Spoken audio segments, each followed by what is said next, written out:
मित्रांनो, कॉमेडियन कुणाल कामरा जो आजपर्यंत महाराष्ट्रातील जनतेला माहीत नव्हता ते माहिती करून देण्याचं काम हे शिंदे सेनेच्या कार्यकर्त्यांनी नक्कीच केलेलं आहे।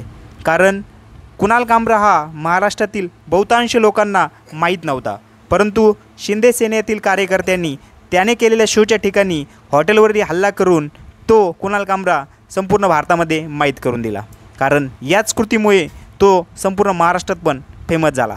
परंतु त्यांच्या या कृतीमुळे कुणाल कामरा याचाच फायदा झालेला सध्या तरी दिसत आहे। कारण त्याच्या या कृत्यानंतर तब्बल 4.5 कोटींचा फायदा त्याला झालेला दिसत आहे।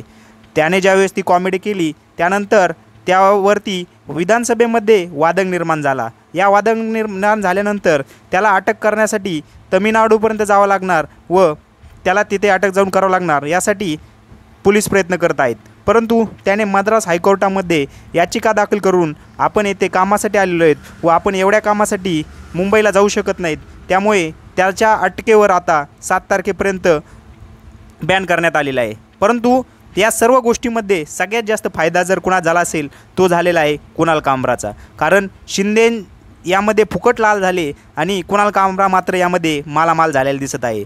मित्रांनो, या कॉन्ट्रोवर्सीमध्ये कुणाल कामराचे तब्बल 4.5 कोटी रुपये हे त्याला देणगीच्या माध्यमातून लोकांनी दिलेले आहेत। यूट्यूबवरती आणि इन्स्टावरती मिळून जवळजवळ 4.5 कोटी रुपयांची देणगी ही त्याच्याकडे जमा झालेली आहे। म्हणजे जवळजवळ एवढ्या लोकांनी त्याला त्या यूट्यूबच्या माध्यमातून व इंस्टाग्रामच्या माध्यमातून मदत केल्याचं आपण यामधून दिसत आहे। यावरून एक गोष्ट लक्षात येते, शिंदे फुकटच झालेला आलं आणि कुणाल मात्र झाला मालामाल।